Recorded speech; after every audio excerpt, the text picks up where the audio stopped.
저희 교회를 오시는 분 중에요. 올 때마다 제 마음을 불편하게 하시는 분이 있어요. 저에게 같이 작은 교회 목사가 사람들이 안 찾아와서 문제지요. 찾아오는 사람이 뭐 이게 마음을 불편하게 한다니까 이게 무슨 말인가 싶으실 거예요. 주일날 예배드리러 오는 분은 아니고요. 평일날 도와달라고 좀 오시는 분이 있으세요. 한 60살쯤 된 여자분인데 저희 교회 찾아온 지 한 10년쯤 돼가는 것 같아요. 정확한지는 잘 모르겠는데 그 정도 되는 것 같아요. 사실 제가 그 탄현에 있을 때 우리 교회 이사 간다고 말을 못했거든요. 일부러 안 한 건 아니고 여기 그 인테리어 할 때 저도 한테 얘기했잖아요. 매일같이 와서 뭐 일하느라고 아무튼 뭐 교회를 한 6시, 7시에 들어가서 또 교회 할 일을 하고 또 아침에 나와가지고 여기서 일하고 뭐 그러다 보니 교회를 그렇게 비우다 보니까요 이분을 만나지 못했어요. 또 공사 끝나자마자 우리가 거기를 빼줘야 되니까 불인하게 이사를 왔잖아요. 그래서 또 그분을 만나지 못했습니다. 그래서 우리가 이사하는 줄 몰랐는데 여기 교회가 생긴 걸 봤대요. 이렇게 저 다리를 건너면서 이 교회 간판을 보고 이제 그 혹시 탄현에 있던 교회인가 싶어가지고 들어와 보니까 제가 있잖아요. 맞더래요. 그래가지고 또 와요. 또 오고 있어요. 이분이 탄현, 운정, 금촌 뭐 안 다니는 데 없이 교회마다 찾아다니면서 도움을 받고 그럽니다. 그래서 이쪽 목사님들 사이에서는요 꽤 유명한 분이에요. 다들 아시더라고요. 불쑥 근데 이분이 왜 제 마음을 불편하게 하냐 하면 이게 저희가 자동문이잖아요. 언제 열렸는지도 모르게 불쑥 들어와가지고요 제 방문을 열면서 인사도 없어요. 다짜고짜 목사님 금총 가게 참여 좀 주세요. 또 도와주세요도 아니고요. 돈 맡겨놓은 사람들 당당하게 달래요. 금총 가야 되는데 참여 좀 달라고 그렇게 얘기를 해요. 또 마스크도 달라고 하고 커피 한잔 마시고 가고 뭐 처음에는 막 몇만 원씩 도와달래요. 처음에 착한 마음이 좋는데 그좀 쉽지가 않더라고요. 그래서 그렇게까지는 못 드리고 있는데 아무튼 그래요. 그리고 받으면 뭐 감사하다 안녕히 계시나 이런 말도 없고요. 받으면 그냥 땡 가다가 뒤도 안 돌아보고 휙 나가버려요. 그렇지. 제가 뭐 인사받으려고 하는 건 아닌데 그렇게 가버리면은요 저도 그렇게 기분이 유쾌하지는 않더라고요. 저 좋은 마음은 안 들어요.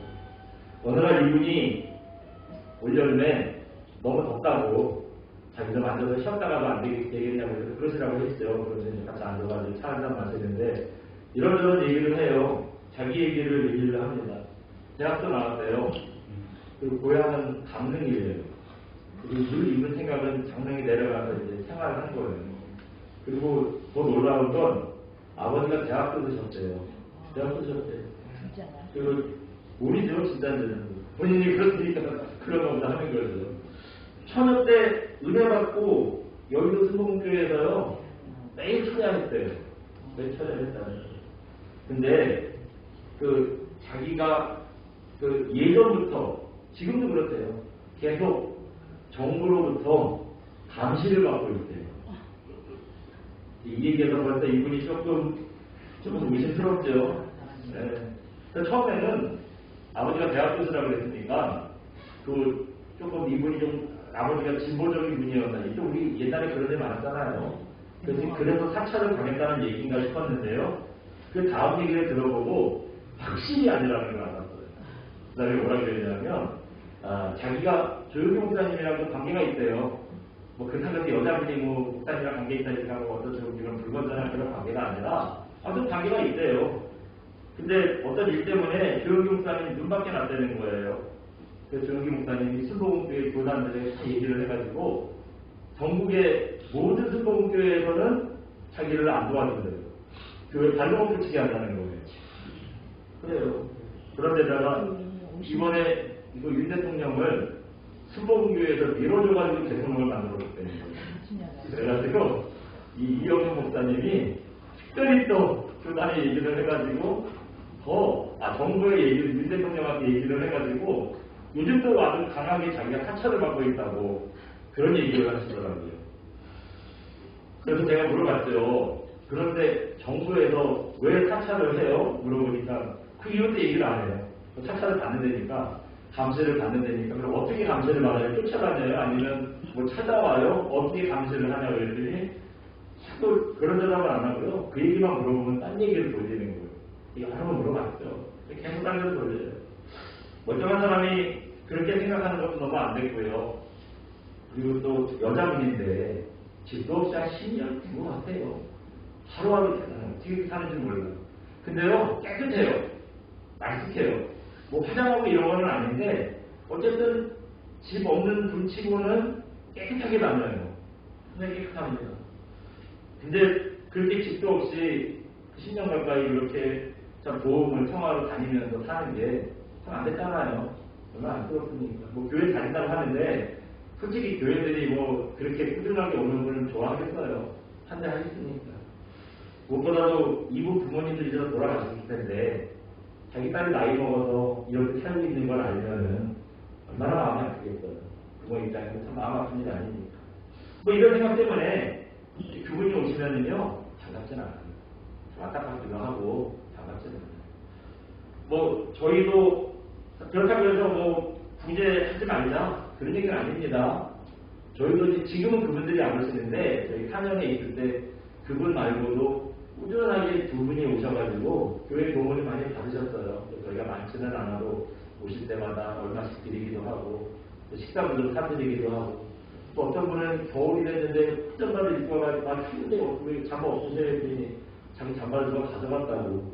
그래가지고 우리터 태진도 하나 사드렸잖아요. 저희. 그런 일이 있었잖아요. 예. 여러분 구제해야 됩니다. 히브리서 13장 2절에 손님 대접하기를 잊지 말라. 이로써 부지 중에 천사를 대접한 이들도 있느니라. 그런 말씀이 있어요. 우리가 그런 분들 홀대했다가 그런 분들이 천사는 어떻게 해요? 나중에 우리가 좀 도왔는데 그분이 알고 봤더니 천사시면은 얼마나 귀한 일입니까? 그래서 교회는요, 이런 분들 모른 척하면 안 됩니다. 구제를 해야죠. 힘이 닿는 대로 어떻게든 좀 도와야 되지 않냐는 생각이 듭니다.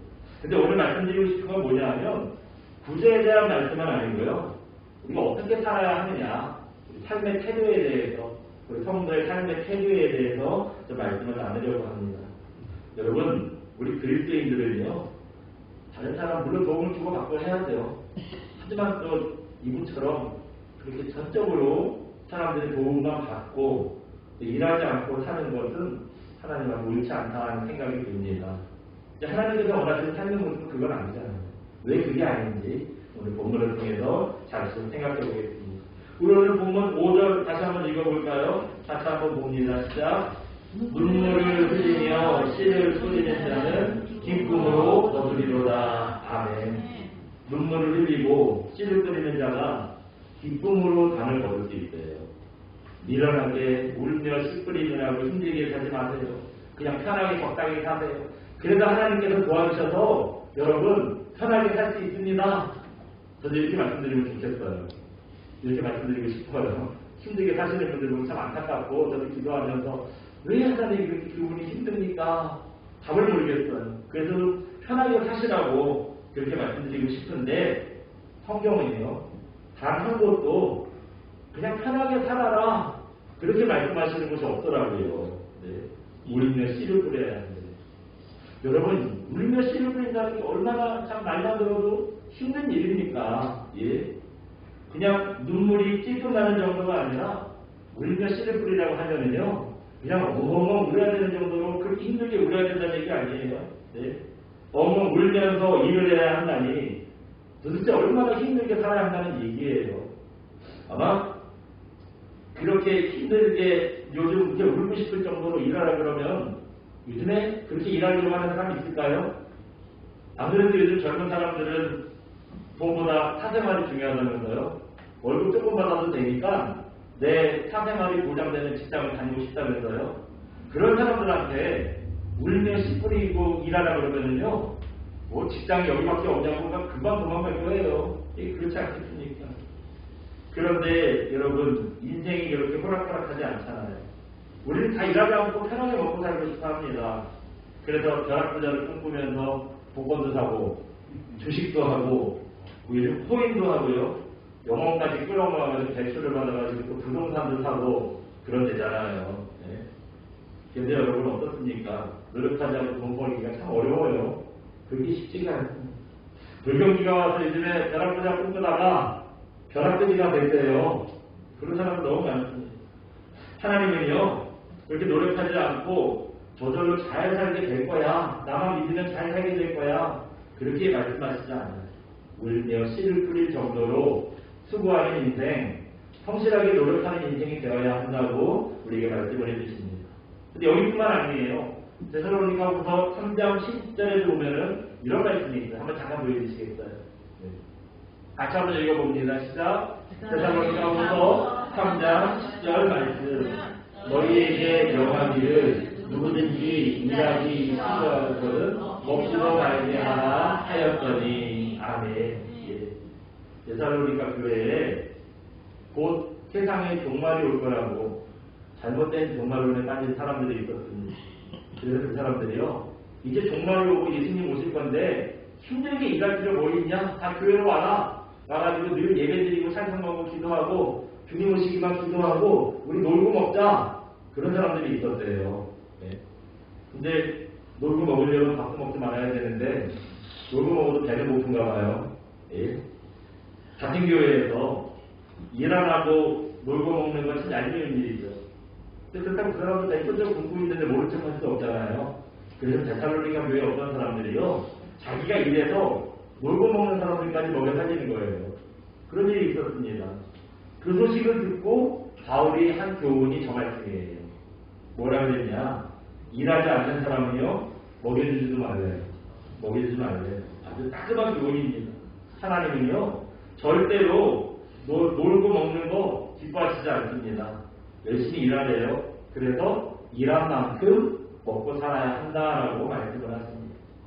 그래서 여러분 참 눈물을 흘리면서 씨를 뿌리다 하나님 도와주시려고 좀 화끈하게 도와주시지, 도와주시는 것도 아니고 안 도와주시는 것도 아니고 내가 힘들어서 내일은 일대로 다 하는데 도대체 언제 도와주실 거냐고 섭섭하죠. 아까 우리 애들이 오늘 저녁에 오후 영화 보러 가고 싶다고 빨리 끝내달라고 해서 쟤네들이 세례받고 성경 공부를 여태까지 못하고 있잖아요. 일찍 오라고 했죠. 오늘 9시에 와가지고요. 그래서 성경 공부했어. 근데 이 걔들 하면서 믿음에 대한 얘기를 좀 했거든요. 믿음을 해야 되는 관계를 해. 예수님은 믿으면 뭔가 남사람보다 노력을 좀 덜해도 좀 좋은 혜택이 있어야 되잖아요. 근데 주님은 한 번도 그렇게 말씀하신 적이 없더라고요. 네? 씨를 뿌려야 되는데 그때 애들이랑 한참 했으니까 열심히 해야 된다. 우리가 예수님 바라보고 놀고 먹으면 안 된다. 되게 열심히 했어요. 네? 여러분, 눈물을 흘리고 씨를 뿌리고 그럼 나는 뭐 믿는 이름 뭐 우리가 왜 믿어야 되냐 이유를 모르겠는데 그래도 여러분 눈물을 흘리고 씨를 뿌려도 그 중에 감사한 일이 있어요. 그게 뭐냐면 눈물을 흘리고 씨를 뿌리는 사람한테는요, 헛수고하는 인생, 빈손으로 허탕치는 인생이 되게 하지는 않겠다라는 약속입니다. 오늘 보면 6절에 그렇게 말씀하고 있어요. 우리 6절 같이 한번 읽어봅니다. 시작. 울며 씨를 뿌리러 나가는 자는 반드시 기쁨으로 그 복식단을 가지고 돌아오리로다. 아멘. 뭐라고 그래요? 울며 씨를 뿌리는 자는 기쁨으로 복식단을 가지고 돌아올 건데 근데 기쁨으로 복식단을 돌아오기 전에 무슨 말이 들어가 있어요? 반드시. 허탕치는 일 분명히 없도록 이루어주신대요. 이런 약속이 여기만 있는 게 아니에요. 여기만 있으면 한 번 읽고 지나갈 만한데 잊어버릴까 하나님께서 또 한 번 강조하세요. 어디냐면 옆이니까 한번 읽어볼까요? 우리 126편 읽었죠? 128편입니다. 128편 2절 같이 한번 봅니다. 시작. 네가 내 손이 수고한 대로 먹을 것이라 네가 못되고 형통하리로다. 아멘. 이 앞에를 한번 볼게요. 1절부터 볼게요. 시작. 여호와를 경외하며 그의 길을 걷는 자마다 복이 있도다. 아멘. 하나님 경외하고 하나님의 길을 따라가는 사람이 복이 있는데 어떤 복이 있대요? 네가 수고한 대로 먹는 복이 있대요. 우리는 일하는 만큼 보상받는 거 당연하다고 생각합니다. 내가 열을 일했으면 최소 열이 나한테 들어와야 된다고 생각하는 게 당연하대요. 근데 여러분 살아보셔서 알지만 인생이 그렇던가요? 내가 수고한 만큼 똑같이 그 이상으로 보상이 있던가요? 학생이 집단을 열심히 한다고 마음대로 공부를 했어요. 시험 봤더니 성적이 엉망이야. 그런 때 있잖아요. 네. 속상해도 그런 때 있잖아요. 직장인들은 직장 상사가 시켜서 막 열심히 했더니 그 공을 딱 가로채버리네. 상사가 지가 한 척 하는 거예요. 억울해도 그런 때 있잖아요. 예. 제대로 공이 부리고 돈을 왕성하게 챙긴다고 우리가 노력했는데도 불구하고 여러분 보상받지 못한 때가 얼마나 많습니까? 그런데 하나님을 경외하고요. 하나님의 길을 따라가는 성도한테는 그런 일이 없을 거예요. 그런 일이 없을 거예요. 불로소도 같이 노력하지 않은 것까지 챙겨주지는 않으세요. 그렇게 해주신다는 약속은 없어요. 그렇지만 최소한 울며 씨를 뿌린 만큼은 거두게 해주시겠다고 약속을 해주십니다. 어떤 사람들은 별로 노력도 안 하는데 잘 먹고 잘 사는 사람들이 있어요. 있잖아요. 그런 사람들. 왠지 일이 잘 되는 사람들이 있어. 내가 저보다 더 노력하는 것 같은데 왜 나는 잘 안 될까 싶은 사람들이 있어요. 그런 사람들 보면 솔직히 부럽잖아요. 부럽지 않나요? 그럴 때마다 참 억울한 마음들이죠. 어떤 놈은 부모 잘 만나서 저렇게 편하게 사는데 내 인생은 이 모양 이 꼴이 이게 뭐냐. 불쌍하다, 이게 불공평하다 싶어요.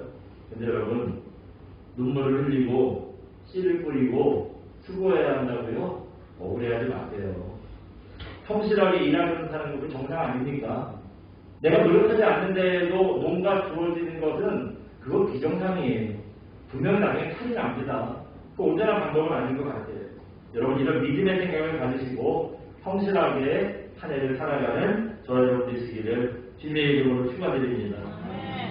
두 번째로 생각해보고 싶은 주제가 있어요. 근데 이거는 제가 해야 되나 말아야 되나 설교를 준비하면서 고민을 좀 많이 했어요.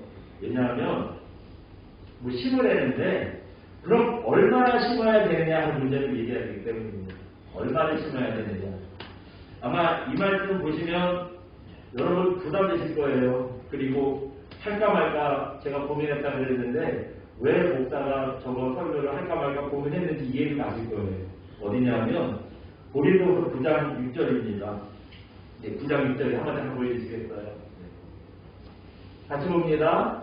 고린도서 9장 6절 말씀. 이것은 곧 적게 심은 자는 적게 거두고 많이 심은 자는 많이 거둔다 하는 말이로다. 아멘. 여러분 어떠세요? 이 노란색으로 강조를 했어요. 네? 교회가 돈이 필요한가? 헌금 좀 많이 해라. 이런 뜻인가 싶으실 텐데 저도 혹시 여러분이 그런 부담 가지실까봐 제 기억으로는 제가 개척하고 나서요 한 번도 이 말씀 갖고 설교를 해본 적은 없는 것 같아요. 네. 근데 한편으로서 생각을 해보니 하나님께서는 우리에게 물질의 복을 주시려고 이미 준비를 다 해놓으셨는데 그 제가 전하기 부담스럽다고 이 말씀 안 가르치면 또 여러분도 이런 복 받는 비결이 있는데 제가 안 가르쳐서 그것도 좀 복잡하게 들어서 여러분 저 말씀을 받아들이지 않아서 물질의 복을 받지 못한다면 서로 안타까운 일이잖아요.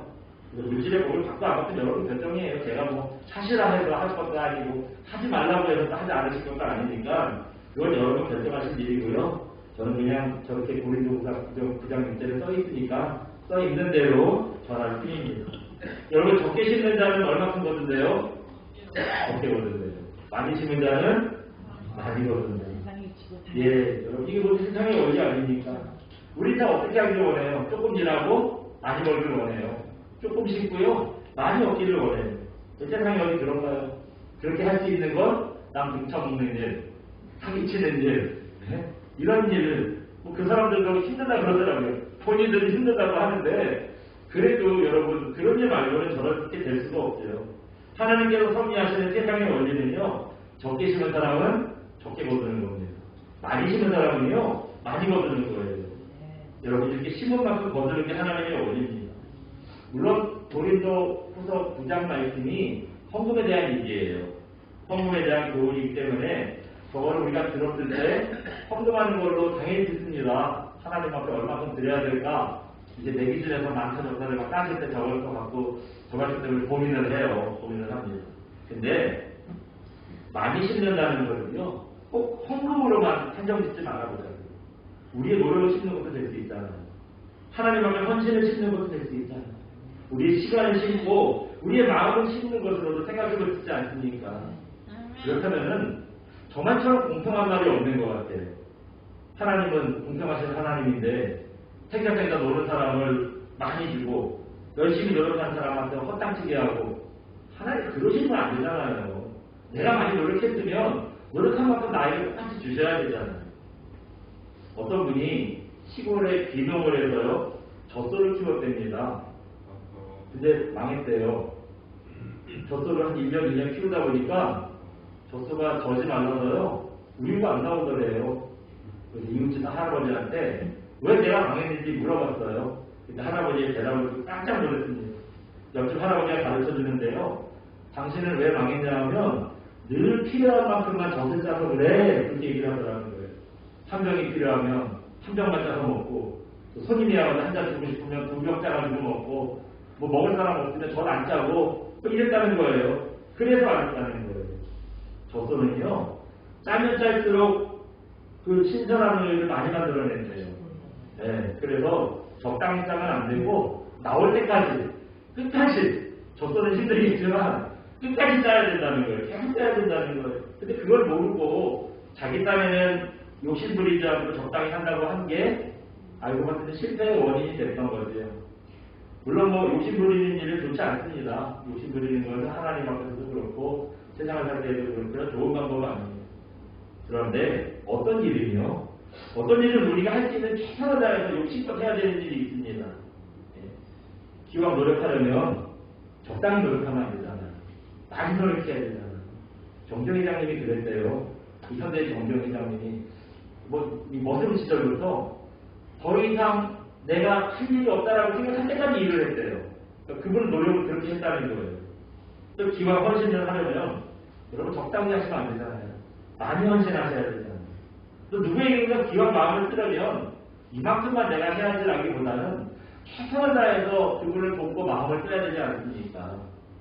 그렇지 못하고요. 스스로 이 선을 정하고 내가 여기까지만 적당히 하겠다라고 하면 우리 밭이 풍성해지지 못하고 다 말라버리는 열매 없는 밭이 되고 말 겁니다.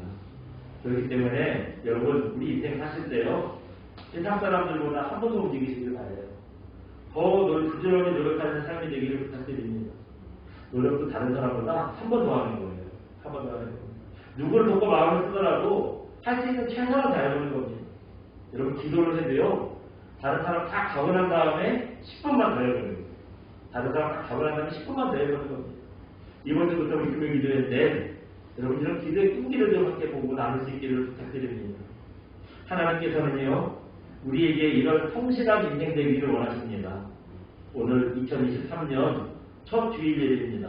새해 우리 어떤 다짐으로 어떻게 살아야 할지를 생각해 봐야 되는데 여러분 매사에 무슨 일이든지 최선을 다하는 삶의 태도로 2023년 새해를 맞이하는 저와 여러분 되시기 바랍니다.